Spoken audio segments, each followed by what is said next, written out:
Welcome to Moonfall Inn. No matter what you've been through today, there is always a lamp lit for you here. Now, hand your weariness to me, and let us slowly enter tonight's story. Tonight, we read The Wind Rises. Have you ever had this feeling, when the sun is shining brightly, but a sudden coolness drifts into your heart, as if you can hear fate quietly tiptoeing under the eaves of your life? That wind rises from the gentlest breeze, yet strong enough to shake the entire garden of your existence. It is not violent. It is not loud. It simply blows, quietly, stubbornly. Through the garden leaves, through the corridors, and finally stopping at a hospital window, stirring the pale hair of a young girl, and cooling all the burning dreams a young boy once had for the future. Welcome to Tatsuo Hori's The Wind Rises. This is not an uplifting story of flight and creation. It is a love song, composed in silence, on the edge of life and death. It asks us the softest, sharpest question: when loss becomes certain, how do we live through the present moment of losing? To truly enter this story, we must first feel the wind that blew through the author's own life. Hori, his very name carries an inescapable sadness and stillness. His life was always chased by the wind of impermanence. In 1923, the Great Kanto earthquake. A wind that split heaven and earth instantly swallowed his beloved mother. He was 18 years old. The shadow of death was carved into his bones, not as an idea, but as ruins, as loss. From then on, a background sound always echoed in his world, the faint, fine crackling of things about to disappear. Later, he met light. A woman named Chiko entered his life. Love was like lighting a small, warm lamp in a barren field of stars. They loved. They made plans for the future, as if their shared warmth could drive away the chill in his bones. But the wind of fate never listens to reason. Chiko contracted tuberculosis. In those days, it was almost a slow, ticking death sentence. Hori made a choice. He took his love away from the city, to a sanatorium in the highlands of Nagano. Surrounded by mountains and silence, time flowed differently there. Each day was a tug of war with disease. Each breath could be the last. Together, in that room with a view of the snow-capped mountains, they lived out their final days. And then, Chiko was gone, carried away by the wind. So you see, The Wind Rises is not fiction at all. It is a mummy made of words, a solemn ritual Hori performed to fight against total oblivion. He took all his pain, all his longing, every tiny detail of life magnified under the gaze of death, and refined them, crystallized them, sealed them in this novel. He did not write to shout. He wrote to take one long, deep breath, an exhalation of life, mixed with love, pain, and understanding. Only by knowing this can you hear the deafening heartbeat beneath the silence of every line. Now, let us gently push open the wooden door of that sanatorium and step into the story, a story with almost no plot, yet overflowing with life. Please imagine yourself as he, the narrator without a name. You are a young man with a literary soul. You have a fiancée. Her name is Setsuko. She is quiet, beautiful, like a flower on an early spring branch, just about to bloom. Your love glides smoothly along the tracks of ordinary life. Until one day, a diagnosis slips into your life like a cold, hard blade. Setsuko has tuberculosis. The clear sky of hope suddenly fills with dark clouds. So you make a decision. You leave Tokyo. You go deep into the mountains, to a remote sanatorium built for healing. You paint this migration with a tragic, beautiful glaze, and call it your honeymoon. No wedding dress. No blessings.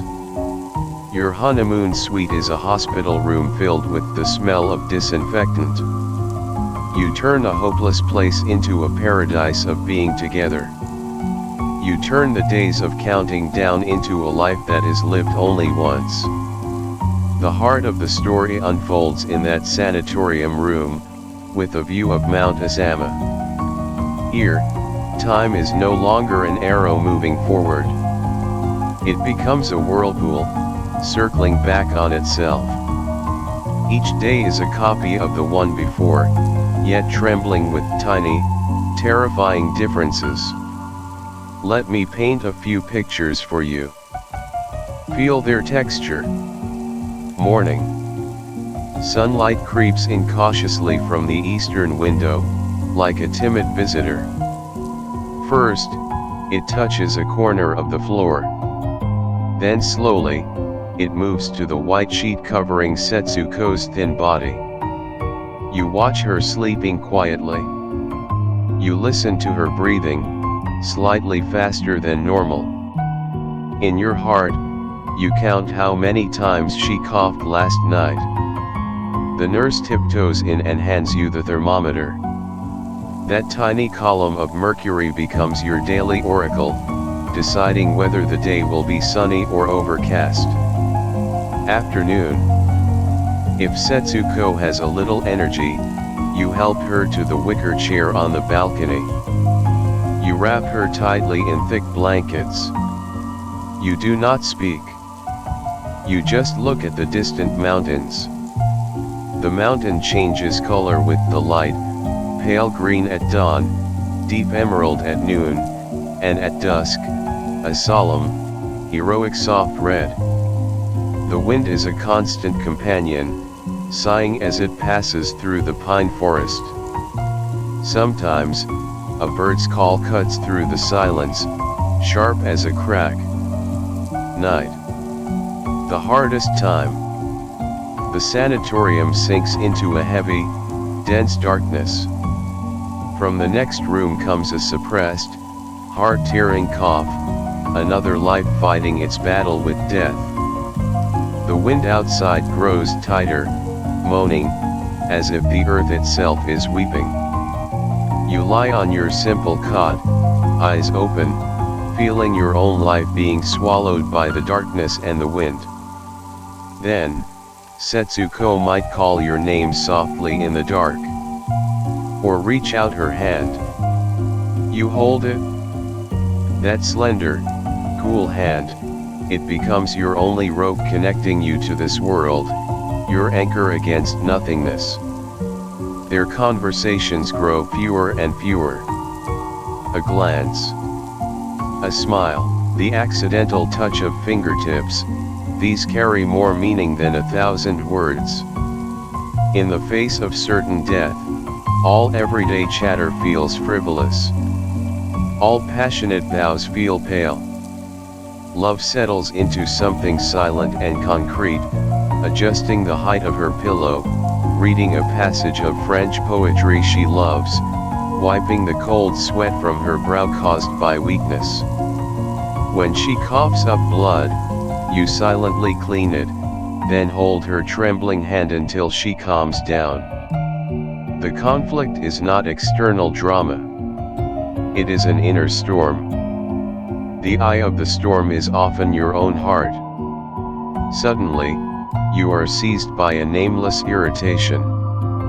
You look at the lively, thriving mountain outside the window, and then at the withering love beside you. A great sense of injustice and absurdity drowns you. Why us, you think? What is the meaning of this endless waiting for a fleeting moment? You even feel a trace of resentment toward Setsuko, before dragging you into this hopeless waiting. But in the next breath, that resentment turns into deeper guilt and pity, lashing you like a whip. And Setsuko, she shows a different, even more astonishing strength. She rarely complains. She rarely shows fear.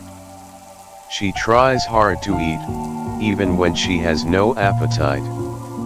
She tries hard to smile, even when her smile is weak. She lives like a happy illusion. Because she knows, better than anyone, that her pain would echo twice as loudly in your heart. Her way of loving you is to try, with all her might, to reduce your pain. That gentleness is more powerful than any cry, and more heartbreaking. The turning point comes that winter. Setsuko's father writes, suggesting she be moved to another sanatorium with better medical facilities. That means separation. The choice is agonizing. Staying means waiting for a certain end.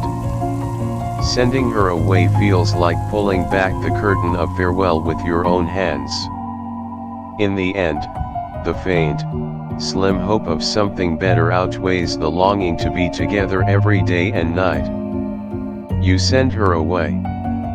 From then on, you stay alone in this empty sanatorium, filled with memories. The wind seems even sharper now. You begin to write obsessively. You record every moment you had with her. Every conversation. Every glance. This time alone becomes a wrestling match with memory, a rehearsal of grief that you have started early.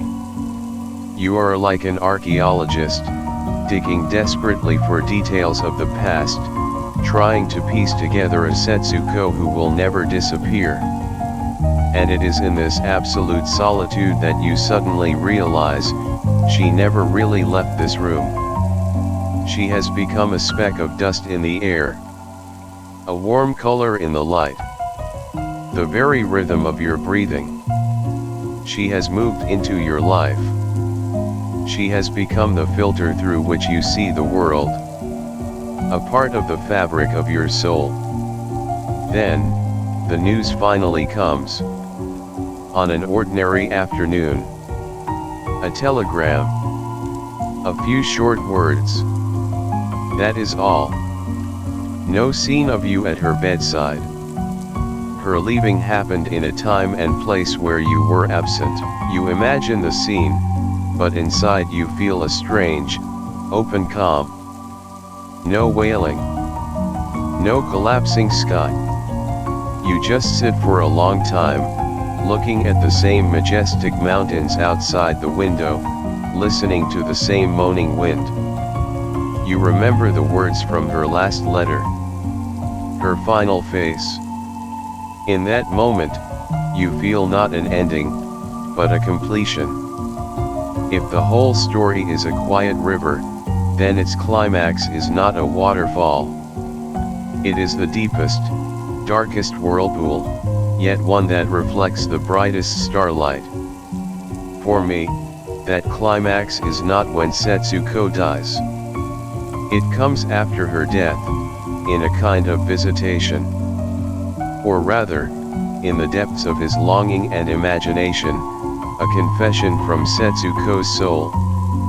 It happens during his time alone after she has been transferred. In extreme loneliness and the soaking of memory, the boundary between reality and fantasy blurs. One dusk, or one sleepless night, he seems to hear Setsuko's voice. It is not a ghost story. It is a profound, spiritual dialogue. The Setsuko in his heart says to him, "Darling, so I am about to become that a being who exists only in your memory, a silhouette that slowly fades, losing its colors until only the outline remains, but strangely, I am not afraid. I am even a little happy. Because, you see, this way, I will never grow old. I will not, like other women, have my skin roughened by the years, my spirit worn smooth by daily worries. In your heart, I will always be as I am now. The way I was when I was ill, perhaps not healthy, but surely the gentlest version of myself, wrapped in layers of your love. I will live in your most beautiful memories, in your softest longing. From now on, my existence is no longer decided by my breath, but by your remembrance. As long as you remember me, as long as my name still stirs something in your heart, I have not truly died. Isn't that a kind of eternity? So please, do not grieve for me too long. Please live well, carrying my memory. Go and see the landscapes I never saw. Feel the four seasons I never had time to feel. That way, it will be as if I, too, have lived. Every time I read this passage, I feel a breathtaking mixture of shock and tenderness. See, in this relationship, the truly brave one is often the one chosen by fate, the one who seems so fragile, so helpless. In her final days, Setsuko's fear is not of the darkness beyond death. It is whether she can find a permanent, beautiful resting place in the heart of the one she loves. She transforms her physical death into an inevitable, even meaningful, chapter in their love story. And the eternity she hopes for is not a grand monument. It is a warm spot of light in memory. What clarity of spirit! What depth of love! To understand something so cruel so profoundly, and to speak of it so lightly. His own enlightenment comes in another scene, at the very end of the story. Years after Setsuko's death, he returns to that mountain, to that sanatorium. The scenery is the same, but the people are gone. He stands on that same balcony, looks at the same mountains, listens to the same wind. And suddenly, time and space fold. He is no longer alone. All the years, all the moments he shared with Setsuko, rush back like a tide and wrap around him. He truly feels her. She is here. Not in any specific place, she is everywhere. She is the wind, the light, the silence of the mountain, the rhythm of the pines. She exists in every moment he perceives beauty. And finally, he understands completely the line of poetry that Setsuko loved most, by Paul Valéry, "The wind is rising. We must try to live." When he first read it by her sickbed, he thought it was just an encouragement, a motto for a patient not to give up. Now, he tastes its full flesh and bone. The wind rising, that is illness, death, separation, all the unarguable deprivations and changes of fate. It is objective, cold, eternal. We must try to live. This is not a passionate battle cry. It is a solemn promise, heavy as a mountain. It is seeing the absolute power of the wind, and still choosing to stand steady in it, to straighten your collar. It is knowing that the flame in your arms will eventually go out, yet still using your body to shield it, so that every second it burns as bright and pure. It is accepting the finality of loss, and still throwing yourself fully into the process of experiencing. This climax has no tears, only endless wind and silence. But it reaches a state of life that is larger than sorrow, more resilient than love. True love is not a fantasy of immortality. It is carving, on the iron wall of finitude, a deep, clear mark that says, I loved. I lived. That mark itself is the most powerful rebuttal to nothingness. So, what does the wind rises, beyond its narrative of love, want to explore with us? It touches several of the most fundamental human questions. First, a redefinition of happiness. We are used to equating happiness with gain, with completion, with permanence.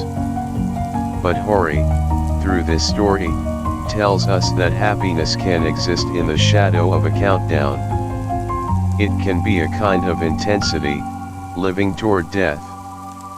When the future is taken away, only this moment remains. And the quality of this moment is magnified infinitely. A small bite of sweet fruit shared together. A wordless hand clasp. A peaceful sleeping face after pain has eased. These moments, set against a vast darkness, shine with a diamond-sharp, blinding light. Happiness is not the length of time. It is the density of life. Not the security of possession. It is the depth of experience. Second, a philosophical meditation on memory and existence. What makes a person exist? Hori gives us a deeply moving answer. There are two forms of existence. One is physical, present, in the flesh. The other is spiritual, an enduring influence. When Setsuko's body dies, she is reborn in his memory, in his senses, in the way he sees the world. She becomes part of the background color of his life, and isn't this true for all of us? Each of us lives in the memory network of others. Our words, our actions, our love, the marks we leave, these form another kind of life extension. Love is a small possibility of creating immortality. Not our own immortality, but immortality in the universe of the one we love. Third, and most important, how to face the absurdity of life. Camus said, "Life is absurd, because it has no predetermined meaning, yet we long for meaning. Because we will die, yet we long for eternity." The situation in The Wind Rises is the extreme expression of this absurdity. To love, yet to face early separation. To possess, yet to lose for certain. Facing this absurdity, the common responses are rebellion, anger, or sinking into nihilism. But Hori points to another path, passionate acceptance and immersion. Please understand, this is not passive surrender. It is the highest form of clarity and courage. It is recognizing the tragic ending of your script, and still deciding to perform with all your heart, polishing every expression, every line of dialogue to perfection. Just like the two people in this story. They turned a hospital room into their whole world. They turned a time eaten away by disease into a complete, high-quality life. They used the very process of living seriously, to give meaning to an ending that was always going to be loss. Meaning is not found. It is generated, through devotion and creation. So, the core message of The Wind Rises can be condensed into this: within ultimate limitation, create with ultimate intensity. Before inevitable disappearance, bloom completely. It makes life and death, those ancient enemies, reach a kind of reconciliation. Death gives life urgency and a precious texture. Life gives death emotional depth and a space for echo. To live is not merely to reach the end. It is to gather starlight, to feel the wind and rain, to give and receive love, all along this one, unique path to the end, and to forge those experiences into pearls, stringing them into a necklace that belongs only to you. That necklace is your true armor and your true metal against nothingness. The sound of the wind seems to fade now. Or perhaps it never stops. We have only learned to listen to our own heartbeat inside the wind. Is this story far away from us? No. That wind has never been confined to that mountain sanatorium in Japan nearly 100 years ago. It blows into every corner of your life and mine.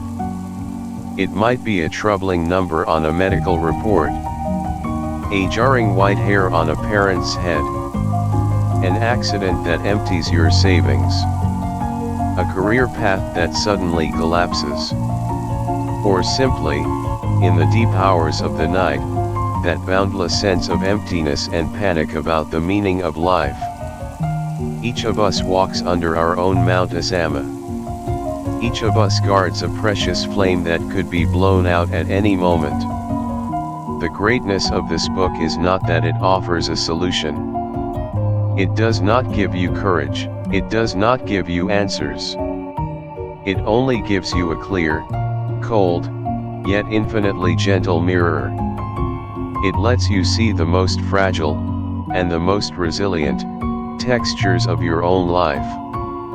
It sits beside you like a silent companion, watching your wind with you, and softly says, I understand.